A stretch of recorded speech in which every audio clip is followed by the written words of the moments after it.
नमस्कार साथियों, मैं आपका साथी दिनेश बोरा। इस वक्त एक बड़ी खबर आ रही है जिससे मैं आपको इस वीडियो के अंदर रूबरू करा रहा हूं। देखिए, राजस्थान के अंदर सत्ता परिवर्तन हो गया था। 3 तारीख को बीजेपी की सरकार है वो, अब देखिए, बीजेपी की ओर से जो नए मुख्यमंत्री है वो 15 दिसंबर को शपथ ले लेते हैं। उसके बाद लगातार तमाम तरीके से कयास लगाए जा रहे थे कि आखिर मंत्रिमंडल का गठन है वो कब होगा। और उसी से जुड़ी अभी एक बड़ी बड़ी जानकारी जो कि इस वक्त सामने आई है। कुछ मीडिया हाउस है जिन्होंने रिपोर्ट्स किया जिसमें यह बताया गया है कि 27 तारीख को यानी 3 दिन बाद में राजस्थान के अंदर नए मंत्रिमंडल का गठन होगा। जी हां, इस वक्त की यह बड़ी खबर है कि जो नया मंत्रिमंडल राजस्थान के अंदर, क्योंकि आप देखिए लगातार कांग्रेस से लेकर कुछ निर्दलीय विधायक है, गोविंद सिंह डोटासरा लगातार बीजेपी पर तंज कस रहे थे कि 100 दिन की कार्य योजना, अभी तक तो मंत्रिमंडल भी नहीं बना। और उसके बाद में आज यूनिस खान ने भी तमाम तरीके से बयान दिया था। तो उसी की लेकर आप देखिए अब इस बात को लेकर स्थिति है वो पूरी तरीके से साफ हो गई है। 27 तारीख को नया जो भजनलाल सरकार का जो नया मंत्रिमंडल है उसका गठन हो जाएगा।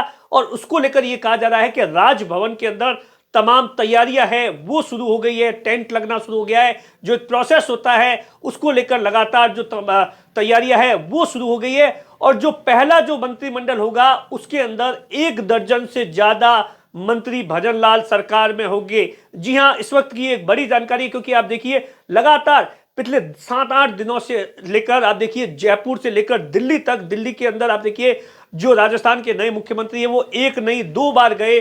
पहले नए मंत्रिमंडल को लेकर उप मुख्यमंत्री और बाकी जो जेपी नड्डा है, अमित शाह के साथ में उनकी 1-to-1 मुलाकात हुई। जो राजस्थान से जो मंत्री आते थे उनके साथ में उनकी चर्चा हुई तमाम चीजों को लेकर। उसके बाद में संगठन की ओर से आप देखिए सीपी जोशी और चंद्रशेखर है वो लगातार दिल्ली के अंदर कैंप किए हुए थे। और उसके बाद आप देखिए 2 दिन पहले ही जो नए मुख्यमंत्री है और उप मुख्यमंत्री है उनकी जो मुलाकात है वो देश के प्रधानमंत्री नरेंद्र मोदी से होती है, अमित शाह से होती है। और उसके बाद कहा जाता है कि जो फाइनल लिस्ट है वो देश के प्रधानमंत्री नरेंद्र मोदी के पास में थी, जिसके अंदर 30 के आसपास नाम थे। लेकिन अब जो कहा जा रहा है कि जो नया मंत्रिमंडल है वो थोड़ा छोटा होगा। अब देखिए चुनावी जो आंकड़ों के हिसाब से देखी जाए तो 30 मंत्री बन सकते हैं। लेकिन सीपी जोशी के बयान के बाद में आप देखिए जो नया मंत्रिमंडल है उसके अंदर ऐसी जानकारी, कोई कह रहा है 15 हो सकते हैं, कोई कह रहा 18 हो सकते हैं। हालांकि इसको लेकर अभी तक कुछ भी स्थिति साफ नहीं है। लेकिन सबके मन में जब से सीपी जोशी ने यह बयान दिया उसके बाद में यह सवाल आ रहा है कि लगातार आप देखिए बहुत सारे ऐसे विधायक थे जो जयपुर से लेकर दिल्ली तक नए लॉबिंग कर रहे थे मंत्री बनने के लिए। बहुत सारे नए विधायकों को ऐसा लग रहा था कि नया जो मंत्रिमंडल बनेगा उसके अंदर 80% है वो नए चेहरे होंगे। जिस तरीके से आप देखिए पहली बार के विधायक भजनलाल को मुख्यमंत्री बना दिया गया, आप देखिए दिया कुमारी को उप मुख्यमंत्री बना दिया गया। तो ऐसे में जो नए विधायक आए थे उन्हें कहीं ना कहीं इस बात को लेकर आशा थी और इसी के लिए वो लगातार दिल्ली से लेकर जयपुर तक जुगाड़ बिठा रहे थे। लेकिन सीपी जोशी के बयान के बाद में उनको लेकर जो सीपी जोशी ने कहा है कि छोटा होगा और सभी जातियों का प्रतिनिधित्व होगा।